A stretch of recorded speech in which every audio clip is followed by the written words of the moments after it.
ஜவஹர் அலி, என்ன எந்த நிலையில இருக்கு இப்ப அதிமுக கூட்டணி? மெகா கூட்டணி எவ்வளவு தூரம் விரிவடைந்திருக்கிறது, அல்லது இன்னும் இனிமே தான் விரிவடையணுமா? இல்ல, அதிமுக பல்வேறு தேர்தல்களை சந்தித்த ஒரு கட்சி. ஆமா, அதில் 30 வருடம் ஆட்சியிலிருந்து வெற்றி பெற்ற கட்சி. அப்படிப்பட்ட கட்சி பல்வேறு சட்டமன்றத்தையும் சரி பாராளுமன்றத்திலும் பல்வேறு அதிகமான எம்பிக்களை பாராளுமன்றத்துக்கு அனுப்பிய கட்சி அதிமுக தமிழ்நாட்டை பொறுத்தவரை. அப்படிப்பட்ட ஒரு இயக்கத்தை தேர்தல் களத்தை எப்படி அணுகணுங்கிறது நல்லாவே தெரியும். அதற்கு அணுகுமுறைகள் இருக்குது. அது ஒவ்வொரு தேர்தலையும் சரி, இது பிராக்டிக்கலாக பார்த்தீங்கன்னா ஒவ்வொரு தேர்தலும் இறுதி கட்டத்தில் தான் அந்த தேர்தலுடைய இறுதி கூட்டணி முடிவாகும். அந்த வகையில் தான் அதிமுக இன்றைக்கு பேச்சுவார்த்தை மெகா கூட்டணிக்கான வரலாறுல சுட்டி காட்டுறதுனால வரலாற்றுல அதிமுக அப்படி இருந்ததில்ல, முந்திதான் இருந்திருக்கு. அப்புறம் கடைசியா தான் இந்த மாதிரி இறுதி முடிவுகள் எடுக்கிறதுல அதிமுகவுடைய களத்துல முந்தி இருக்கும் கூட்டணி கட்சிகளோட. எடப்பாடிக்கே அது இந்த இது புதுசு, இவ்வளவு காலதாமதம் அப்படி இல்ல சார். நீங்க 2006ல கடைசி கட்டளத்தால தான் வைக்க அம்மாவோட சேர்றாரு, இணையறாரு. 2006ல மாநாட்டுல, திருச்சி மாநாட்டுல எல்லாம் அவர் பேனர்லாம் வச்சதுக்கு அப்புறம் வைக்கிறாரு.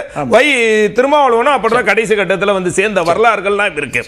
இப்போ நம்ம என்ன சொன்னோம், மேடம் சொல்றாங்க பிஜேபி கூட்டணியில சேருவதற்கான ஒரு கருத்துக்கள்னா அதாவது பிஜேபி கூட்டணி இனி இல்லைன்னு ஓங்கி அடிச்சு கதவை சாத்தினதுக்கு பிறகு யாருக்குமே வராத சந்தேகம் மேடத்துக்கு வருதுன்னா அவங்களுக்கு சிலருக்கு அப்படிதான் ஒரு சந்தேகம் வந்துகிட்டே இருக்குமோ. பிடிஆர் போய் மறைமுகமாக யாருக்கும் தெரியாம மோடி அவர்களை சந்திச்சு மினிஸ்டர் இன் வெயிட்டிங் அவரு பிரைம் மினிஸ்டர் ரிசீவ் பண்றதுக்கு அபிஷியலா நியமிக்கப்பட்ட. இங்க சென்னையில வரும்போது யார் சார் சந்திச்சா? ஒவ்வொரு ஊருக்கும் ஒரு ஏர்போர்ட்டுக்கு சார் ஏர்போர்ட் உங்களுக்கு தெரியாது சார், ரிசீவ் பண்றதுக்கு பிரைம் மினிஸ்டர் ரிசீவ் பண்றதுக்கும் ஒரு அறையில் அமைச்சர் காந்தி போனாரு. சென்னையில அமைச்சர் காந்தி இருந்தார், புகைப்படம் பாத்தீங்களா? நீங்க கேளுங்க சார், நீங்க ஏர்போர்ட்ல சந்திக்கிறது, ஏர்போர்ட்ல வழி அனுப்புறது, ஏர்போர்ட்ல வரவேற்கிறது வேற. ஆனால் இவர் தனியாக சந்திக்கிறார். தனியா எங்க சந்திச்சார்? அத அவர் விளக்கம் கொடுத்தாரு. சரி, அது நீங்க சொல்லுங்க, உங்க உரிமை. இது அதனால அதுவும் அவர் எங்க தங்கி இருந்தாரு, இவர் தனியா போய் சந்திச்சு அப்படி இல்ல. அங்க பிரைம் மினிஸ்டர் ரிசீவ் பண்றதுக்கு அங்க உள்ளூர்ல கோவில்ல போறதுக்கு எல்லா இடத்தையும் அவர் போறார். நீங்க உங்க பார்வையை சந்தேகப்பட வைக்கிற உரிமை எல்லாம் உங்களுக்கு இருக்கு. அவங்க அப்பெல்லாம் வராத சந்தேகம் அதிமுக மேல வருது சார். அவங்களுடைய பார்வையில் இருக்கக்கூடிய அந்த வித்தியாசம் நான் பார்க்கிறேன். அது ரெண்டாவது, பிஜேபி சொல்லலன்னா அவங்க வீக்கான பிளேயரா இருக்கும்போது எப்பயுமே அவங்களுக்கு ஒரு வலுவான ஒரு கூட்டணி தேவைங்கிறதுக்கான அதிமுக எதிர்பார்க்கலாம். ஆனா பிஜேபி என்பதால் அதிமுக வாக்குகள் முழுமையா போயிடுதுங்கிறது உணர்வு. லட்சுமி சொன்னாங்க, அவங்க பார்வை எப்படி இருக்குன்றீங்கல்ல. நீங்க என்ன சொன்னீங்கன்னா, அமைச்சர் ஜெயக்குமார் சொன்னார் விடுதலை சிறுத்தைகளுக்கு கதவு திறந்திருக்கு வரலாங்கிற ஒரு சமிக்கை வெளிப்படையா பிரஸ் மீட்ல சொன்னார். விடுதலை சிறுத்தைகளுடைய கட்சி தலைவர் தொல் திருமாவளவன் என்ன சொல்றாருன்னா, பிஜேபியினுடைய அஜெண்டாவை நிறைவேற்ற இடத்துல அதிமுக இருக்குங்க, எங்களெல்லாம் பிரிச்சு கொண்டு போய் சேர்க்கறது தான் அவங்களுடைய நோக்கமா இருக்கு அப்படிங்கிறார். இப்ப அந்த சந்தேகம் அவங்க தனியா வைக்கல, நீங்கள் அழைக்கக்கூடிய கட்சியினுடைய தலைவர் வைக்கிறார். இல்ல, அதாவது அவர் இப்ப எந்த கூட்டணியில் இருக்கார், அந்த கூட்டணி இருக்கும்போது அந்த கூட்டணிக்கு சாதகமாக தான் கருத்துக்களை பேசுவாரு. அந்த கூட்டணியில உங்களுக்கு சீட்டே இல்ல, நீங்க பொது தொழிலுக்கு தகுதி இல்லாதவர்கள் அப்படின்னு ஒரு குறுகிய வட்டத்துக்குள்ளேயே வச்சுக்கிறாங்க. அதை பத்தி எங்க சொன்னாங்க? அப்படி அந்த அப்படி நீங்க இப்ப சொல்லக்கூடிய குற்றச்சாட்டை யார் வச்சிருக்காங்க? திமுக. ஏன் சார், விடுதலை சிறுத்தைகள் என்பது பொதுவான எல்லா மக்களுக்கும் பொதுவான ஒரு இயக்கம். மாற்று கருத்து உண்டா? திமுகவுக்கு வேணா இருக்கலாம், எங்களுக்கு மாற்று கருத்து இல்ல. ஆனா அவங்கள தொடர்ந்து அப்படி எங்கே சொன்னது? அதனுடைய தெளிவு இதுதானே. இதனை விட என்ன கிடைச்சிருக்குது உங்களுக்கு? 2 தொகுதிகளை தவிர்த்து வேற இல்லங்க. சரி, என்ன சிக்கலப்போ? நீங்க பல நீண்ட கால உங்களுக்கு உதாரணம் சொல்றேன். எஸ் பாலாஜி சட்டமன்ற உறுப்பினர், உங்களுக்கு தெரியும் நினைக்கிறேன், பொது தொகுதியில் நிறுத்தப்பட்டு வெற்றி பெற்றார் திமுக கூட்டணி. எம்பி எலெக்ஷன்ல பேசுறேன். ஆளூர் ஷானவாஸ் நாகப்பட்டினம் பொது தொகுதி. நான் என்ன சொல்றேன், சட்டமன்ற தேர்தல் பாராளுமன்ற தேர்தல் நீங்க சொல்லுங்க. 31 ஆண்டுகால வரலாற்று நீங்க சொன்னீங்க. அதிகாரத்தை கைப்பற்றக்கூடிய ஒரு விஷயத்தை நான் இப்ப பேசுறேன். நீங்க தமிழ்நாட்டில் எப்படியாவது திமுக ஆட்சிக்கு வந்துடணுங்கிற ஒரு நிலைப்பாட்டில் அப்படி ஒரு நிலை எடுத்தாங்க. ஆனால் இன்னைக்கு என்ன ஏன் இருக்கிறீங்க? பிஜேபி வந்துட கூடாதுங்கிற நிலைப்பாட்டை எடுக்கிறது அவங்க சொல்றாங்க, திருமாவளவன் அவர்கள் சொல்றாரு. இப்போ சரி, எதுக்கு சார் இவ்வளவு காலமா கூட்டணியில பயணிக்கக்கூடிய உங்களுக்கு எதுக்கு இவ்வளவு சிக்கல்? விடுதலை சிறுத்தைகளுக்கு சிக்கல், காங்கிரஸ்க்கு என்ன சிக்கல், மதிமுகவுக்கு என்ன சிக்கல்? 10.5% ரிசர்வேஷன் கொடுத்தீங்க நீங்க. யாருக்காக கொடுத்தீங்க, யாரோட டிமாண்ட்ல கொடுத்தீங்க? அவங்களே இன்னும் உங்களோட பேச்சுவார்த்தை இழுபறி இருக்குல்ல. அது வந்து கட்சிக்காக கொடுக்கல, தவறா நீங்க அந்த மக்களுக்காக கொடுக்கப்பட்ட இடஒதுக்கீடு, அந்த கட்சிக்காக கொடுக்கப்பட்ட நான் ஸ்டேட்மென்ட்ஸ் எடுத்து காமிப்பேன். இல்ல தேர்தல் பரப்புரைகள்ல நீங்க என்ன சொல்லிருக்கீங்க அப்படிங்கற ஸ்டேட்மென்ட் அவங்க கோரிக்கையை முன்வைத்து அந்த மக்களுக்காக கொடுக்கப்பட்ட இது. இரண்டாவது வந்து இவங்க போய் சந்திக்கிறாங்க, அவங்க போய் சந்திக்கிறாங்கன்னா ஜனநாயகத்தில் பெரிய மனப்பான்மை இருக்கக்கூடாது என்ற அடிப்படையில் எங்களுடைய அதாவது கூட்டணி கட்சி பேச்சுவார்த்தை பலவீனமா இருக்கீங்கங்கறாரு டாக்டர் சுமந்த். பெரிய கட்சிகள் இவங்க போய் சின்ன கட்சிகள்ட்ட நிக்க வேண்டி இருக்குதுன்னு எல்லா பெரிய கட்சியும் சொல்றாரு. அதாவது அது பலவீனம். அது எப்படி சார் பலவீனமாவும்? அம்மாவே நீங்க எடுத்துக்காட்டு சொன்னீங்க, அம்மாவே கட்சி அலுவலகத்துக்கெல்லாம் போய் பேசியிருக்காங்க. எனக்கு தெரிஞ்சு அம்மாவே நேரடியாக அப்துல் லத்தீப் அவர்கள்ட்ட போன் பண்ணி பேசி வீட்டுக்கு வர வச்சு, அப்ப நான் பக்கத்துல இருக்கேன், வீட்டுக்கு வர வச்சு பேசின வரலாறுகள் இருக்கு. ஏன்னா ஒரு தேர்தல் இப்போ ஒண்ணே ஒண்ணு சார், அதாவது வந்து தேர்தல் கூட்டணி என்பது எக்ஸ்ட்ரா பூஸ்ட் தான். ஓகே, அது வந்து அதுதான் முழு பலம் இல்ல. நீங்கள் மெகா கூட்டணி சொன்னீங்க, மெகா கூட்டணி அந்த எக்ஸ்ட்ரா பூஸ்ட் வைக்கணும். இப்போ அதிமுகவை பொறுத்துக்கும் திமுகவுக்கும் இரண்டு வித்தியாசம். திமுக எந்த காலத்திலும் தனிச்சு போட்டியிட்ட வரலாறு இல்ல, ஆனா அதிமுக தனிச்சு போட்டியிட்டு வெற்றி பெற்ற வரலாறுகள் பல உண்டு. அப்படிப்பட்ட கட்சிக்கு எக்ஸ்ட்ரா பூஸ்ட் வந்து சில கட்சிகள் வந்து கொண்டே இருக்கிறார்கள். ஆல்ரெடி தேமுதிக, பாமக இல்ல பேச்சுவார்த்தை நடந்துகிட்டு இருக்குது. பாமக டெல்லிக்கு நாளைக்கு டாக்டர் போறாருன்னு தான் தகவல் வருது கூடவே. சார் பாமக எப்பயுமே வந்து இறுதியில தான் ஒரு கட்டத்துக்கு வருவாங்க. தேமுதிக அதே மாதிரி கிருஷ்ணசாமி கட்சியா இருக்கட்டும், பார்வர்டு பிளாக் கதிரவன் கட்சி, கட்சி, ஐயா பாரிவேந்தர் என்னாச்சு? அவங்களே எந்த கூட்டணியில இருந்தாங்க சார்? முன்னாடி எந்த உங்களோட தான் இருந்தாங்க? என்டிஏ கூட்டணியில இருந்தவங்க அவங்க எல்லாம். ஆமா, என்டிஏ கூட்டணியில இருந்து அவங்க அவரு ஜிகே வாசன் 33 எம்எல்ஏ சார். இந்த கட்சிக்கெல்லாம் உதிரி கட்சிகள் தான். என்ன ஜனநாயகத்தை அவங்கள நோக்கி தான் நீங்க போறீங்க. சொல்றீங்க,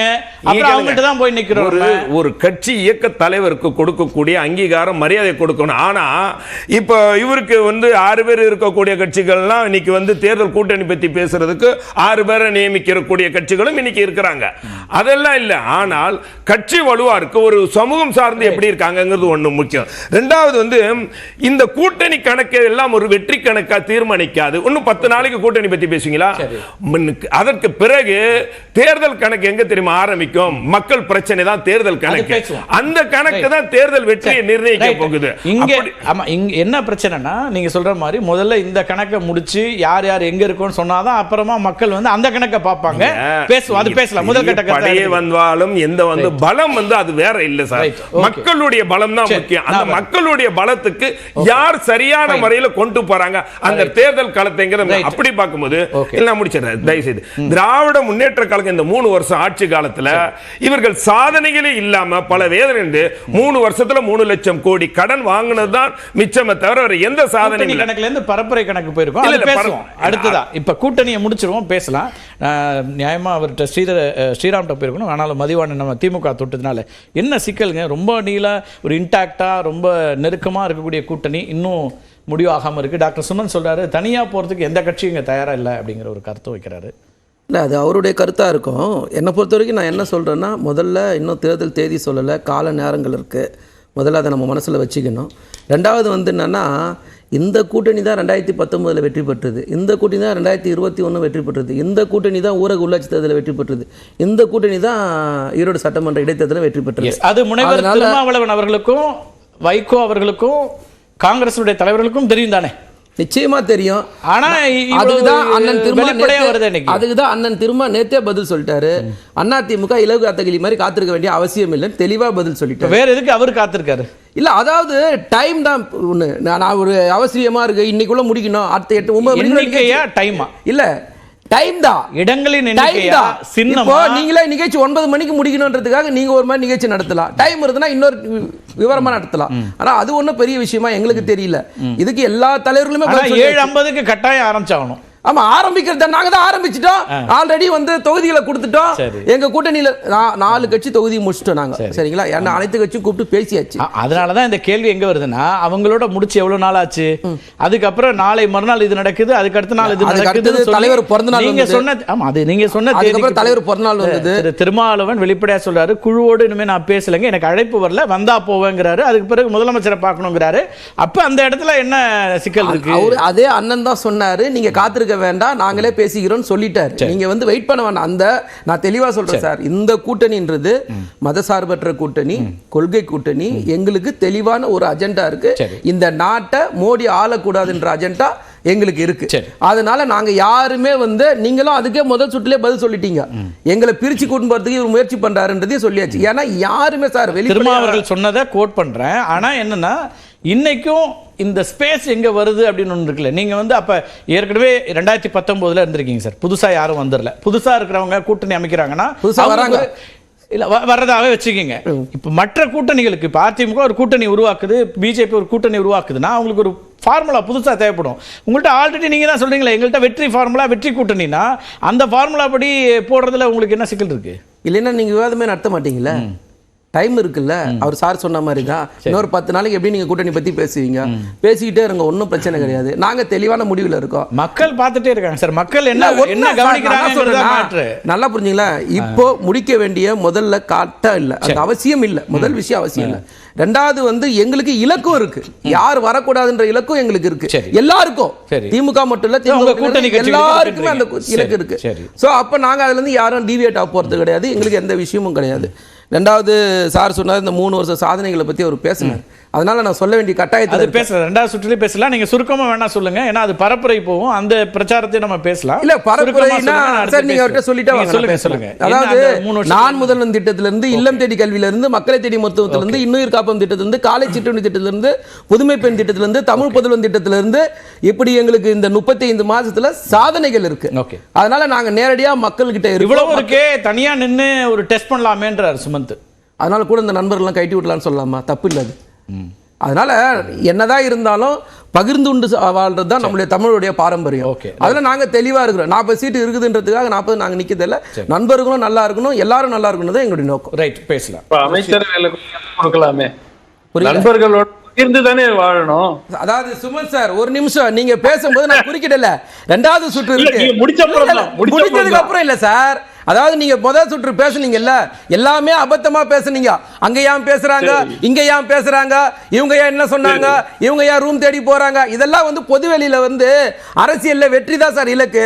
அந்த வெற்றிக்காக எல்லாரும் தன்னை இருந்து தியாகம் பண்ணி தான் போறாங்க.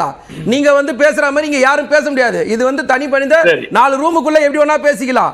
நான் அரசியல் சொல்லிட்டு பொதுவெளியில வரும்போது அதுக்குன்னு ஒரு இலக்கணம் இருக்கு. அந்த இலக்கணத்துக்கு தான் வாழ முடியும். சரி, வரேன்.